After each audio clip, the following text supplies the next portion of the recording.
All right, Shalom. Before I begin this lesson, I'd like to give all praises, honor, and glorification to Yahweh, Bahashem, Yahweh Shai, Bahashem, Rachag, Kodash. I'd like to say double honors to my teachers, the men whom I've learned this truth from, the apostles, the bishops, and the elders of Great Millstone. I'd also like to say Shalom and salutations to the elect that's out there preaching this word in truth and sincerity. I'm the brother Shaquat, one of the brothers from the branch of Great Millstone, Montreal. Back once again with another lesson. And this lesson I'm going to be getting into today is pretty much going into something or a statement that the elder Apostle Gabar often makes. And that statement is understanding what you are a part of, right? And that's a big, that plays a big factor in this truth, you know? And it's good to remind oneself, every now and then of the reason of why, you're a part of the truth, you know? Because that's also a motivator. Matter of fact.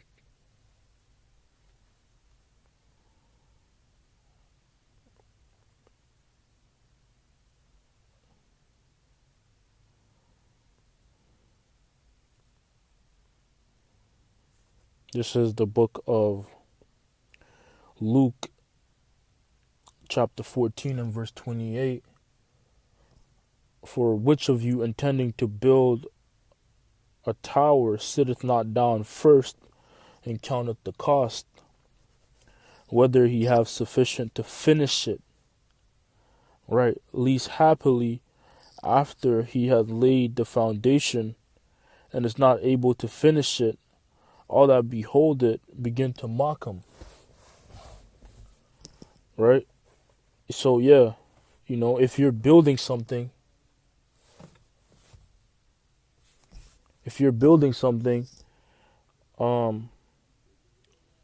you have to pretty much take into consideration, first the equipment and things you need to, for that building, and if you have enough to complete that building, bro,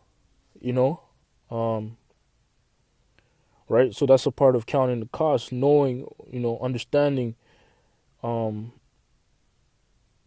having in your mind the reasoning of why, you're doing what you're doing, and if you will be able to finish it. Now I'm doing a lesson. Yeah. It says, matter of fact, I'm going to read that again. Luke 14 and verse 8. For which of you intending to build a tower sitteth not down first and counteth the cost, whether he have sufficient to finish it, right? So counting the cost. Matter of fact, let me look up real quick. Luke 14 and 28. I want to look up that word counteth to see what it gives me.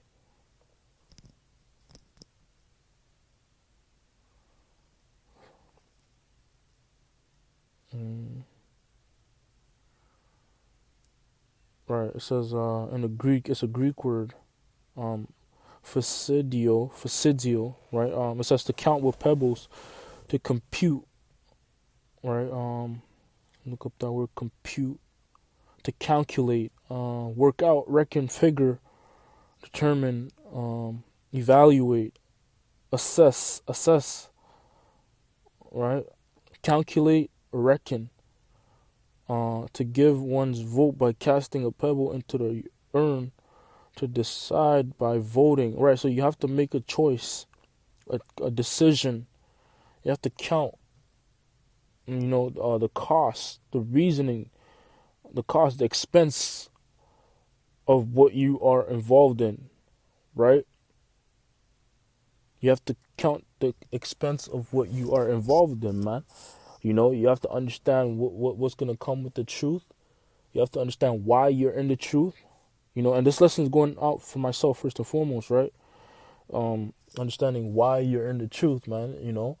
Um, are you in it to be saved? You know, oh, that's also a part of first love. Remembering your first love, man. Remembering the reason, why the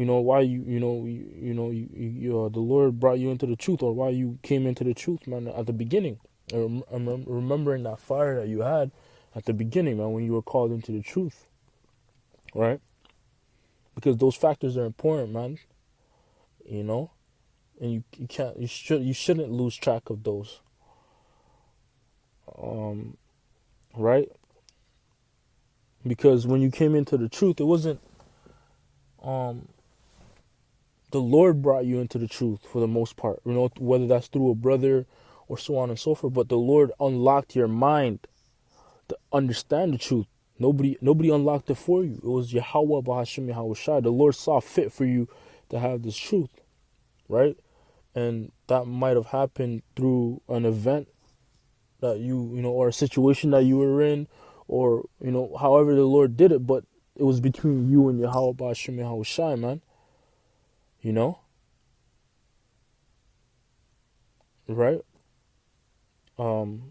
So it's good to remember that. Matter of fact, right? That's why scriptures say. Matter of fact, let me get this real quick.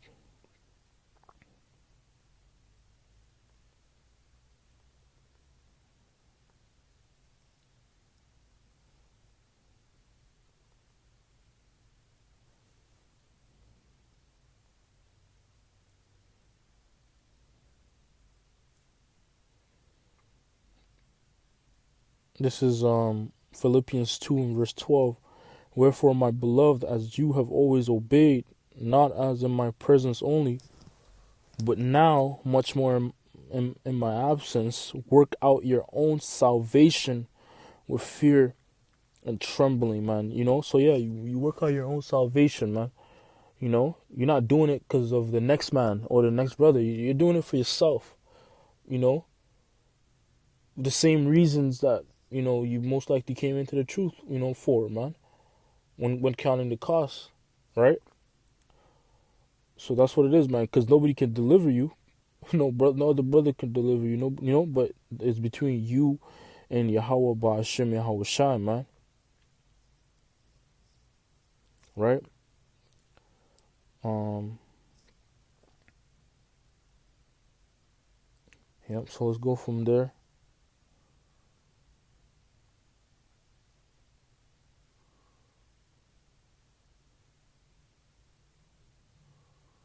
In the book of Galatians,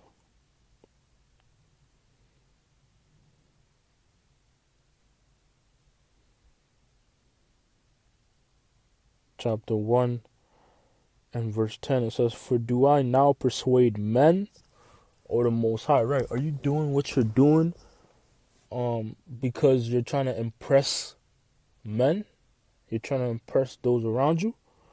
Or are you doing it because you want to impress Yahweh Shema Shai in hopes that the Lord will deliver you? It says, "For do I now persuade men or the Most High? Or do I seek to please men?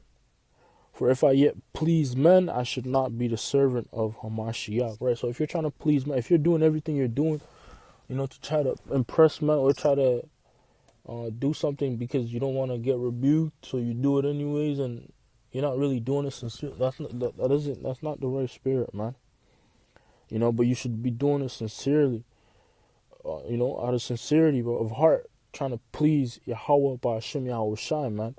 Trying to gain the approval of Yahweh Ba'ashim Yahweh Shai and not men. And that's very important, man.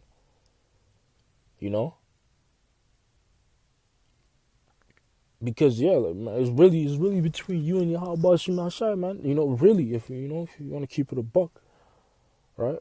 It's really between you and Yahweh Ba'ashim Yahweh Shai. Matter of fact, let me get this.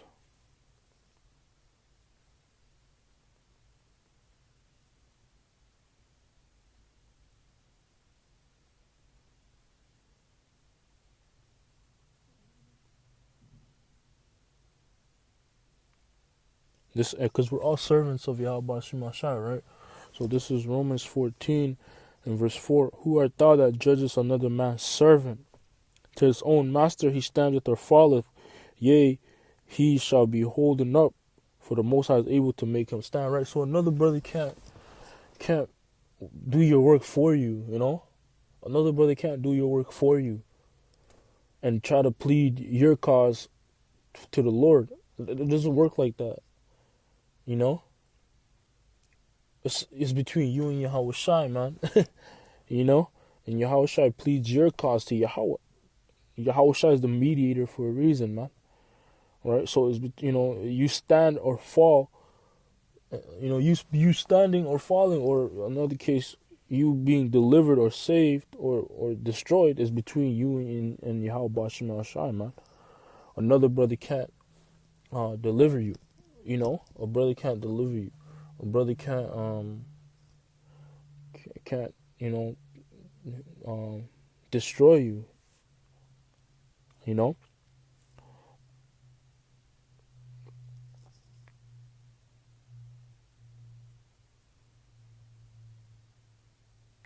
This is Romans 9 and verse 17. It says, for the scripture saith unto Pharaoh, even for the same purpose have I raised thee up, that I might show my power in thee, and that my name might be declared throughout all the earth. Therefore hath he, right, so the Lord raised up Pharaoh. The Lord is in control of things, right? The Lord is in control of who gets delivered and who gets destroyed, you know? And that could depend on your relationship between you and the Lord, man. Right? Just like Pharaoh. It was Pharaoh's rise to power, so to speak. His elevation was because of Yahweh Bashimashah. It was because the Lord brought him up to that level. But that was also because of the Lord's purpose. The Lord's purpose was to bring down Pharaoh. It was to make him the most powerful at that time, right? But the Lord brought him down as well, you know? Verse 18, therefore hath he mercy on whom he will have mercy, and whom he will he hardeneth, right? So it's up to the Lord on who he wants to decide to have mercy on, right? And knowing that, man, you know, the mindset should be that's who I want to please. You know, the one that's pretty much has my life in his hands, right? I'm not gonna do something just to do it, but there's a reason to why what I'm doing, man, and that's to please the Lord, to, you know, to gain the approval of Yahweh Bashimashai, so that when that time comes, he has mercy on me. He looks upon me and says, oh, he did the right thing. He tried, you know, he did what was right in my eyes, you know, and he was okay. Verse 19, thou wilt say then unto me, why doeth he yet find fault? For who hath resisted his will? Nay, but, O man, who art thou that repliest against the Most High? Shall the thing formed say to him that formed it, why hast thou made me thus? Right? Because even now, there's certain spirits that are created for destruction, man. Like the Edomites, you know, they're the vessels of dishonor. Oh, right. That's the next verse, was 21. It says, hath not the potter power over the clay of the same lump to make one vessel unto honor and another unto dishonor? Right. You know, so the Lord, he makes things the way he wants them to be, man.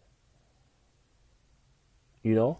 And nobody could go against that. Nobody could, you know, do anything about it. Right? So, yeah, man, you know, who you want to please is Yahweh Ba'ashem Yahweh Shai. You know, don't just do things because you don't want to get rebuked, and then you do it without any sincerity, you know, without any sincerity and passion, right? You're just doing it to do it, man. And I'm speaking for myself first and foremost, you know. So, yeah, man, Lord willing, this lesson was edifying.